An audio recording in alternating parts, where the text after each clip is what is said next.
Merhaba anne baba. Eğer çocuğun bir tık büyüdüyse, 6 ayı geçtiyse uyku eğitimine başlamak için belki de tam zamanıdır. Eğer başlık ilgini çektiyse beni takip etmeye devam et ve alttan abone olmayı unutma. Çünkü sana hafta hafta 2 yaş sendromlu çocukların aslında nasıl bir mucize döneme girdiğini, onlara istediğimiz şeyleri ne kadar kolay öğretebileceğimizi anlatacağım ve bu işin kolayı var diyeceğim. Elbette iş derken görevimiz anne babalık meslek tanımımızda her işi layığıyla yapabilmek, büyük bir organizasyonla günlük hayatımıza devam edebilmek. Evet, ne demiştik? Çocuğun uyku eğitimine 6 aydan itibaren rahatlıkla başlayabiliriz. Uyku eğitimi derken yalnız odasında uyuması olabilir, tek başına uykuya geçmesi olabilir ya da geceleri uyandığında anne babayı yanına çağırmadan kolaylıkla uykusuna geri dönmesi olabilir. Sana bunu tam 4 etapta anlatacağım. Yaşı fark etmeksizin 6 ayı geçmiş her çocuk kendi kendine uykuya dalmayı, kendi odasında güvenle mışıl mışıl uyumayı becerir. Hem de bunu çok kısa bir sürede ona aşılayabiliriz. Birinci olarak ona odasına alıştıracak şekilde kitaplar alabiliriz. Bu odanın onun olduğu, anne babanın çok da uzakta yatmadığı, anne babanın da kendi odasında beraber uyuduğu anlatılabilir.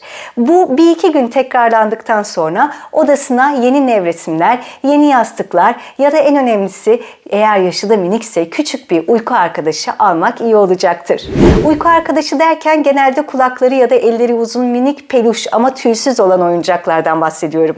Onlar çocuğun dokunma ve ellerini kulakların, kolların arasında geçirme güdüsünü tatmin ederler. Bu da kendilerini rahatlatma metodudur. Tıpkı bazı çocukların emzik kullandığı gibi. İkinci olarak ona kısa bir süre eşlik etmemiz 3-4 yaşına kadar önemli. Tabii ki de eşlik edilmeden iyi geceler canım deyip bir öpücükle uyuyan çocuklarımız da var. Ama eğer bu durumda değilsek çocuğa bir kitap okuyabiliriz, ona sarılıp biraz konuşabiliriz. Ama en önemlisi belli bir süre sonra o odadan ayrılmamız gerektiğini bizim idrak etmemiz. Elbette miniğimiz bize anne kal uyuyamıyorum tekrar geri gel diyecek ve bazen de ağlayarak bu isteğini belirtecek. Tekrar odaya girip onunla birazcık rahatlatıcı bir şekilde konuşup birazcık derken 1-2 dakikadan bahsediyorum, 10-15 değil ve odadan çıkacağımızı bildirmek gerekiyor. Üçüncü olarak odadan çıktıktan sonra bir daha elbette odaya gireceğiz. Eğer çocuğumuz bizsiz dayanamıyorsa, çok büyük ağlama krizine girdiyse onu rahatlatmak bence en doğrusu. Ben pek ferberci değilim bu konuda. Ama tekrar ona açıklayıp ya da yataktan kalkma yaşındaysa ve yatağından kalktıysa yatağına geri götürüp tekrar artık yatağında kalmanı istiyorum. Anne, baba odadan çıkıyor. Ben de kendim dinleneceğim. Şimdi uyuma zamanı diye onu pozitif bir şekilde telkin etmemiz gerekiyor. Sonrasında onun seslerini dinleyip algılamamız lazım. Gerçekten yaptığı şey mızmızlanmak ve anne babayı çağırmak için ağlama rolü yapmak mı? Yoksa minimiz katıla katıla ağlıyor mu? Katıla katıla ağlıyorsa korkusu ne? Kapı üstüne kapandığı için mi? Kapıyı aralık bırakabiliriz. Işıksız kaldığı için mi? Küçük bir gece lambası açabiliriz. Ama en önemli olan her zaman dediğim gibi uyku tek başına yapılabilen bir şeydir. 6 aydan sonra bütün bebekler buna kavuşabilir. Bu yeterliğe sahip olurlar. Eğer 6 aylıksa 9, 10, 12, 18, 2, 2,5, 4 yaşındaysa hiç fark etmez. Görev aslında anne babada oluyor. Bu da 1 hafta zaman mı alacak, 3 gün zaman mı alacak, bazı çok inatçı vakalarda 20 günümüzü mü alacak bilemem.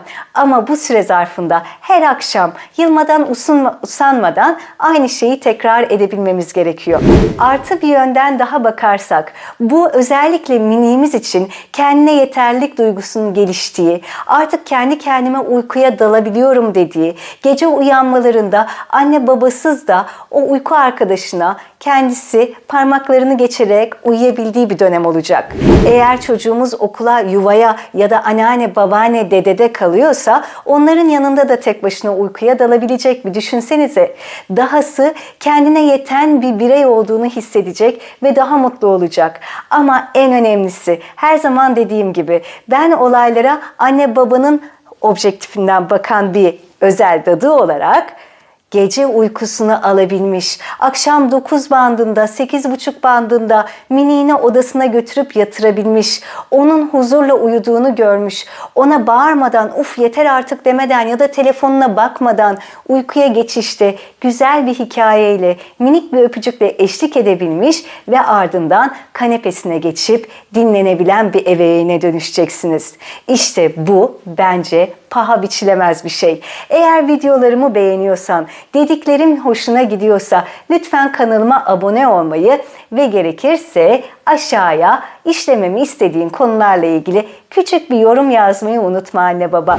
Size kolay, huzurlu ve bütün gece süren uykular diliyorum.